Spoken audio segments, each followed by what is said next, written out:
फिर दूसरे देश के राजा को अपना भगवान बताते हुए उसका आशीष मांगने वाला गीत हमारा जी राष्ट्रीय गान नहीं होना चाहिए। यह जी राष्ट्रीय गान जो है थोड़े से एक रिजोल्यूशन पास करके से हटाया जाए और उसकी जी जगह आजाद हिंद फौज का जो गान है, जिसके जी बोल भी जनगण मन से आए हैं, लेकिन वो जी भारत माता की स्तुति है। तो जी मेरी पहली जो है ना अपील सरकार से रहेगी कि उस जी राष्ट्रीय गान को इस राष्ट्रीय गान से बदला जाए, जिससे जी कि जिससे कि हमारे भारत माता की स्तुति हो। हम जो है जी अंग्रेजों के प्रतीक जो है इस जनगण मन अधिनायक की भर्त्सना करते हैं और हम जी चाहते हैं कि सरकार इसको बदले। पहला पॉइंट, ठीक ठीक है ना। ठीक अच्छा, दूसरी बात हम उनसे कहना चाहेंगे कि जो डिस्टॉर्शन जो है संविधान में लाए गए उनको आइडेंटिफाई किया जाए, क्योंकि वो कहीं ना कहीं मूल भावना के विरुद्ध जा रहे हैं। जी राइट, एक जी समानता की बात कर रहे हैं और आप असमानता का व्यवहार कर रहे हैं।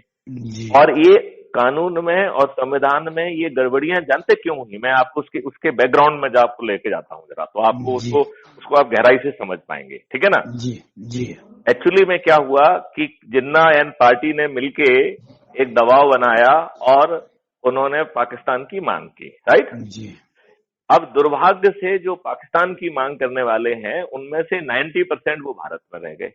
जी अब ये देखो चाल देखिए कि आपने पाकिस्तान बनाया, हमने तो आपको नहीं कहा पाकिस्तान बनाइए आप। जी फिर आप जो है भारत में रह गए। राइट, हम्म, और इन काले अंग्रेजों ने दुष्टापूर्वक उन्हें गवर्नर बनाया, उन्हें मंत्री बनाया और उन्हें संविधान समिति का हिस्सा बनाया। जी इसके कारण जो है संविधान में बहुत सारे कॉन्ट्राडिक्शंस हैं, जो जी कि समानता के अधिकार आर्टिकल 14 के विपरीत जाते हैं। जी आर्टिकल 25, आर्टिकल 26, आर्टिकल 30 ये मूल भावना के विपरीत जाते हैं। जी अब जैसे अज्यूम करिए कि यदि सभी धर्म बराबर हैं और आप सेकुलर हैं, तो जी मंदिरों से करोड़ों रुपए का जो है जो पैसा बढ़ोतरी में आता है वो सरकार के पास चला जाता है।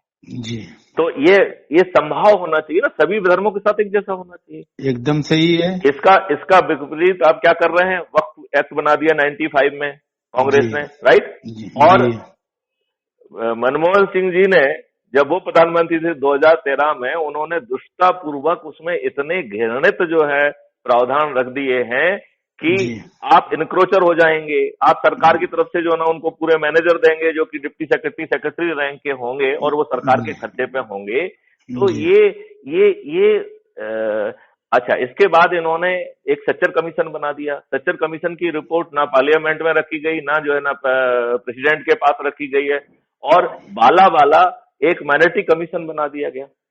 जी तो ये तो कहीं समानता के अधिकार से दूर जा रहा है ना। जी देखिए, एक चीज आप मानेंगे कि नहीं मानेंगे कि इस देश में, किसी भी देश में आप देख लीजिए, अल्पसंख्यक ये मांग करते हैं कि जो बहुसंख्यक लोग हैं उनको जो सुविधाएं और जो अधिकार मिले हैं वो उनको मिले। राइट, जी अल्पसंख्यक जो है बहुसंख्यक से सम और तुलना करते हैं और उनकी बराबरी करना चाहते हैं। जी ये देखिए भारत देश का कितना दुर्भाग्य है, इन काले अंग्रेजों ने क्या स्थिति पैदा की है कि जी यहाँ बहुसंख्यक भीख मांग रहे हैं कि भाई आप मेरे जी मंदिरों की चीज आप मत लीजिए, आप लीजिए तो फिर सभी की लीजिए। राइट, सही और लेके सही आप बात। हमारे लिए ही वापस करिए। आप यदि हम्म, मंदिरों के साथ ऐसा कर रहे हैं तो आप मस्जिदों के साथ भी करिए, आप चर्च के साथ भी करिए और गुरुद्वारे के साथ करिए, संभाव तो एकदम करिए सही आप, है ना। एकदम सही। ठीक है ना। तो अब जैसे अज्यूम करिए कि अंग्रेज चले गए, उनकी जो औलादें पैदा हुई, मालूम नहीं जायज कहें नाजायज करें, अभी उनको छोड़ देते हैं तथ्यों पे।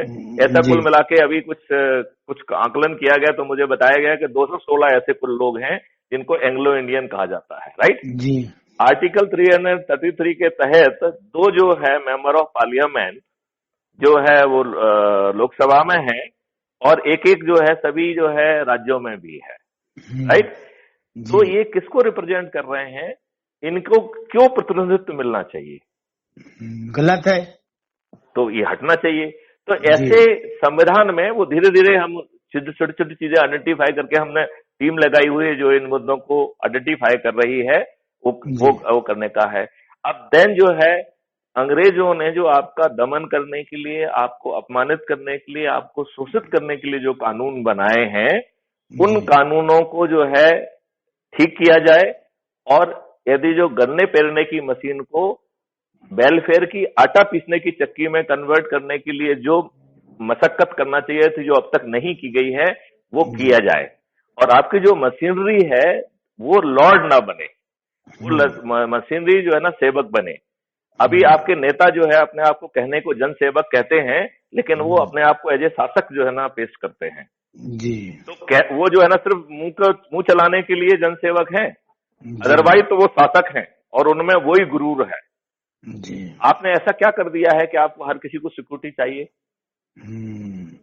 आई मीन बेसिकली जो पुलिस है, जो सिक्योरिटी है, वो पुलिस के मूल काम में जाए, तो वो तो हो नहीं रहा है।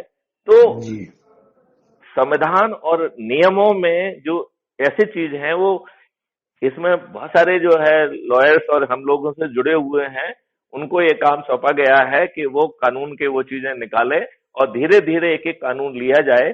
और सबसे जी पहले जो है वो पुलिस एक्ट 1861 का जो है बनना चाहिए, और जी पुलिस को प्रभावी होना चाहिए, राइट। जी और पुलिस डॉन लॉर्ड नहीं होना चाहिए।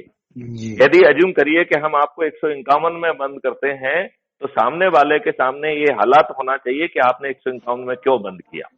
जी I can not be absolutely lord, जी नंबर वन। नंबर टू जो है, वो जो नॉलेज के लिए हम एक निकम्मी पुलिस की बजाय एक पावरफुल कैप्चरिंग जो है व्यवस्था रखना चाहिए। देखिए, जी आप भगवान को भगवान क्यों कहते हो?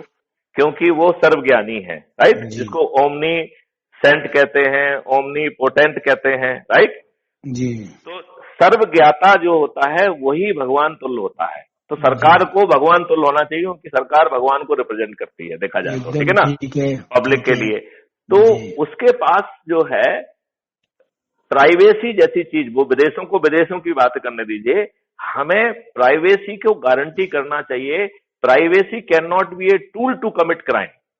ठीक अपराध घटित करना जो है, मैं आपको राइट टू प्राइवेसी नहीं होना चाहिए। आपके डाटा को कहीं दूसरी जगह जाने के लिए जो है ना चला जाए और ना जाए, इसमें आपका राइट टू प्राइवेसी रहेगा। क्योंकि जो चित्रगुप्त है, जिसको हमने अभी इसके जो क्राइम फ्री भारत में हमने एक डिजिटल चित्रगुप्त को वो कंसीव किया है, जिसका हमने एक ड्राफ्ट बना के ऑलरेडी गवर्नमेंट ऑफ इंडिया को भेजा है। जी मैंने एक ड्राफ्ट जो है ना 30 सितंबर 2020 को, जिस दिन मैं रिटायर हो रहा था, क्योंकि मैं national police mission crime free Bharat through automated investigation support system का जो है मैं चीफ था, नोडल ऑफिसर था। तो मैंने उस हैसियत से अपने कैसे जो है ना इसे क्रियान्वित किया जाए मुझसे पूछा गया था, तो मैंने वो पूरा उनको कॉन्सेप्ट नोट भेजा कि इसको ऐसे क्रियान्वित किया जाए। और हमने कहा कि बैकएंड इंजन में संविधान की एंट्री 65C के तहत ये कानून है जो कि बैकबोन का काम करेगा और पब्लिक को राइट टू प्राइवेसी देगा। तो उस पे सरकार का क्या जवाब आया? सरकार ने कहा कि साहब इस पे जो है ना लोगों के आप व्यूज लीजिए, बाकी लोगों के। तो अभी हमने एक सेशन जो है ना रखवाया है, मेरे ख्याल से 1 आध महीने में। तो जितने भी कानून के वेदर वो हैं, उनको जो है ना एक संगोष्ठी रखी गई है, 1 दिन का वर्कशॉप होगा, और वो व्यूज कंपाइल करके हम भारत सरकार को भेजेंगे। अच्छा, तो वो उसका वैसा होगा। तो ये हो गया है आपका कानून से संबंधित। एंड देन अकाउंटेबिलिटी वाली बात होना चाहिए, जैसे लॉ ऑफ टॉर्ट को लाया जाना चाहिए।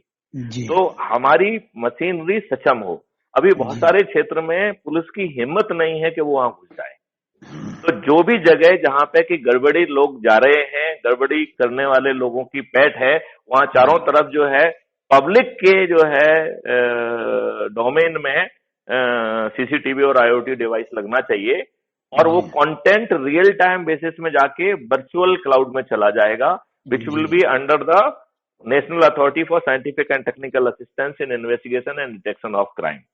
जी उसके पास जो है ना हर अपराधी की 360 डिग्री जो है ना इंफॉर्मेशन होगी, चाहे वो चेहरा हो, चाहे वो क्या कपड़े पहना है, अपराध करते वक्त क्या कपड़े हैं, उसके फेशियल एक्सप्रेशन कैसे हैं, चलता कैसा है, उसके पास गाड़ी कौन सी है, गाड़ी कब आई है उसके पास, उसके साथ यदि वो कोई निकल रहा है तो वो उसके पास उस 360 डिग्री इंफॉर्मेशन से सिस्टम ये भी प्रिडिक्ट कर पाएगा कि ये अपराध करने की नीयत से निकल रहा है और चूंकि क्राइम फ्री भारत का ये मानना है कि हम अपराधी को अपराधी की जो है कुत्ते को कुत्ते की हैसियत से पकड़ना चाहते हैं, और लोग बाग कहते हैं कि हर कुत्ता अपनी गली में शेर होता है, तो क्राइम फ्री भारत ये का इंटरवेंशन स्ट्रेटेजी ये डिसाइड करेगी कि इस कुत्ते को कहाँ पे पकड़ा जाए जहां इसकी हैसियत कुत्ते की है, और यदि उसको शेर की हैसियत से पकड़ना है तो फिर शेर की तैयारी से जाया जाए। जी। तो ये कुछ मुद्दे हैं जो मैंने आउटलाइन किए हैं, और फिर बाकी जो है जो 10 जो चीजें हैं, उन 10 चीजों में जो इनेबलिंग चाहिए, क्योंकि उसकी मेन चीज तो हम कह रहे हैं कि हम ज्वाइंट वेंचर के थ्रू पब्लिक को साथ में लेते हुए ये हम अपनी सामर्थ्य से जमीन पर उतारने की स्थिति में है बिना सरकार के, राइट। लेकिन सरकार से जो सपोर्टिव लेजिस्लेशन है, जो सपोर्टिव चीजें हैं, वो हम सरकार से अपेक्षा करते हैं। तो आपको लगता है कि हमारा जो शासन से सकारात्मक संवाद है, ये सच में सकारात्मक है या शब्दों का भ्रमजाल है? या नहीं, बिल्कुल सकारात्मक है। ये थे पूर्व डीजीपी मैथिली शरण गुप्ता साहब। अगली बार फिर मिलते हैं किसी एक नए मुद्दे के साथ। तब तक के लिए इजाजत दीजिए। नमस्कार। नमस्कार। जय हिंद, जय भारत, वंदे मातरम। वंदे मातरम।